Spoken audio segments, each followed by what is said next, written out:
Hi, I'm Carolyn Priester Jones. Welcome back to the Garden of Eden. Where we last left off, Adam and Eve had just witnessed the terrifying transformation of Satan into a slithering snake. And now Eve was about to hear what her fate was. You know, I promised you that I would tell you God's creative plan for his rehabilitation of Eve, and so I shall. But it's important to know, first of all, something about another very important human being. Long after Adam and Eve came to earth, God came to earth himself as a human. You might already know that.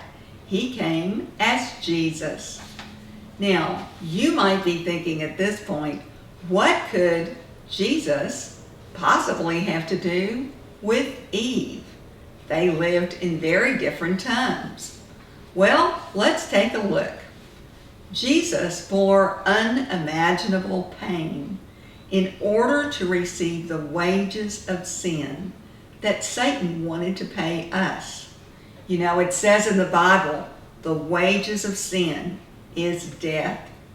That means you sin, Satan, not God, Satan is standing right there ready to pay you everything you earn, to pay you your wages. Well, Jesus came to bring us life. And there are plenty of questions about why God's plan for redemption was the way it was, because it involved Jesus suffering. Now, we're going to explore some of those questions about why Jesus suffered, why there's suffering. We're going to explore some of that at another time. But right now, let's just look at why was Jesus willing to suffer for us? Well, the answer is actually pretty simple and amazing. He did it for love. You know, many times it's said that Jesus paid a debt he didn't owe. But as I said a few minutes ago, it really wasn't quite that way. Jesus received wages for us, something that we had earned that Satan wanted to pay, and instead Jesus said, I'll settle the books. I will take all the wages that they earned. They can get out of line. Now, if you don't believe that Jesus is willing or able to do that for you, well, you just stay in line and you can wait for payday. Believe me, Satan is waiting to pay you those wages. But God's desire is that you get out of that line and you let Jesus take care of it. Let's look at a frequently quoted verse, John 3:16. For God so loved the world that he gave his one and only Son, that whoever believes in him should not perish, but have eternal life. So you see, Jesus came, and we need to believe that. We need to believe him. So why did God send Jesus? Was it to condemn the world? No, Satan does that. Jesus doesn't do that. Was Jesus to be the death squad? Nope. Should anybody think that? You just keep reading. We just read John 3:16. So you just go right on and you read John 3:17. For God did not send his Son into the world to condemn the world, but to save the world through him. When we ponder why Jesus was willing to do this, the answer is love. He was willing to take on pain in order that we might have new life. Now, some people look at Jesus and God, Jesus being God, or Jesus being divine, and they go, well, you know, that's very nice, but he probably didn't suffer like a regular human did. Well, think again, because there's plenty of evidence that Jesus suffered. As a matter of fact, it said he was beaten so severely that he was almost unrecognizable. And so, certainly, he suffered. Now, here's something else to think about. He knew in advance what was going to happen. It wasn't just it happened. He knew in advance what was going to happen. Now, what kind of human would sign on for pain, for possibly agonizing pain, to give life to somebody else, knowing ahead of time, not that it might happen, but that it would happen? Who would do that? When you think about that, the answer is a mother. And God was about to teach Eve about obedience, patience, love, life. He was about to make her a mother. And Eve would willingly suffer pain to bring new life into the world. This is what God said to Eve. Now, God was straight up with Eve. He gave it to her straight. I will make your pain in childbearing very severe. With painful labor, you will give birth to children. Your desire will be for your husband, and he will rule over you. That was Genesis 3:16. Note, instead of eliminating her, which God could have very easily done, he chose to redeem her and to teach her about life itself. He was going to show Eve how deep his love was, how deep, how wide his forgiveness was. He was going to trust her with a very important assignment. He made her a junior partner in creation. God was going to show Eve a power that was so powerful, the power of love, that she was going to desire it. Even though she couldn't control it, she was going to desire it.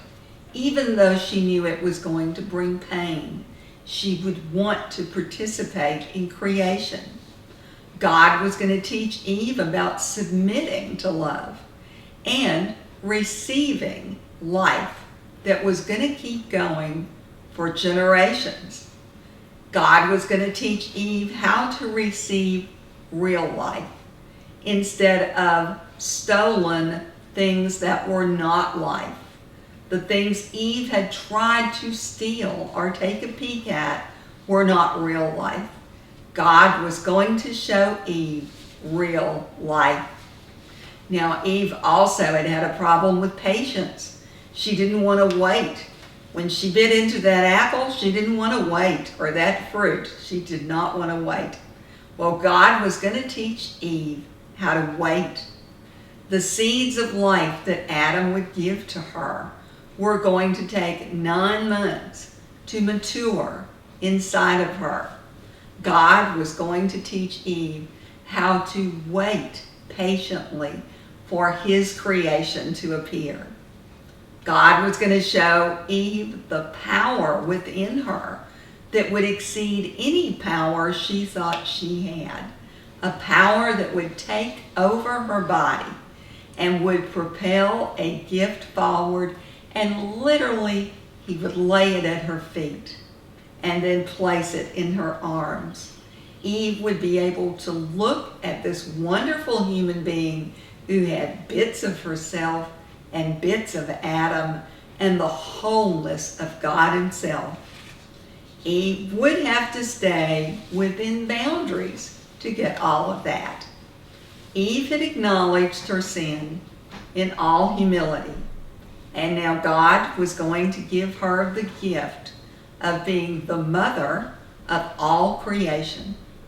The line of Adam and Eve was going to extend beyond their time, beyond their place, all the way forward, all the way to us and beyond.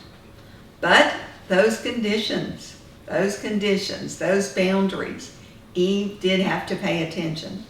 Eve was going to have to stay within the lines of authority that God had established. She had to be faithful to God, faithful to Adam, and then Eve had to be faithful to what God had told her. She needed to be faithful. While Eve was going to experience great joy, she was also going to experience great pain. But she, like Jesus, would be willing to bear that pain for the joy set before her. You know, in a small way, Eve was going to experience the type of suffering that Jesus had experienced, but also the joy that Jesus experienced. It was said of Jesus, for the joy set before him, he endured the cross, scorning its shame, and he sat down at the right hand of the throne of God. So Jesus, according to Hebrews 12:2, looked forward, looked past that pain to the joy that lay ahead. Eve learned that life was not just about her. She received the seeds of life from the husband that God gave her, and she joyfully waited for God to create inside of her. She was an important part of that, but not the only part. You know, it's interesting that Adam had only referred to his helpmate as woman before God's new proclamation. But after that day, Adam saw her in a new light. She was not just his helpmate. She was not just woman. Adam named her Eve. Genesis 3:20 says, Adam named his wife Eve, which means life, because she would become the mother of all the living. And over in Genesis chapter 4, well, we find out the continuation of God's love story. Genesis 4:1 says, Adam made love to his wife, Eve, and she became pregnant and gave birth to Cain. And Eve had love, joy, and she had learned a lot. Yes, she had true wisdom, far beyond anything she could have ever imagined. Life had grown inside of her, and now she had met that life face to face. Eve said in wonder, as recorded in Genesis 4:1, Eve said, with the help of the Lord, I have brought forth a man. What a sense of wonder. What an amazing thing God did in putting it all together, not to condemn, not to eliminate Eve, but to bring her in as his partner in creation. I'm Carolyn Priester Jones, and I'm looking forward to seeing you right back here next time, where we'll find out what happened to Adam. Well, you already know God didn't kill him. As I told you, he became a father. But God had some other interesting creative twist in mind for Adam, which we'll learn about next time. If you would like to know more about this video series, about my blog, my books, my tweets, then I invite you to explore our website at www.christianreading.com/cjones. I'm looking forward to seeing you again right back here next time.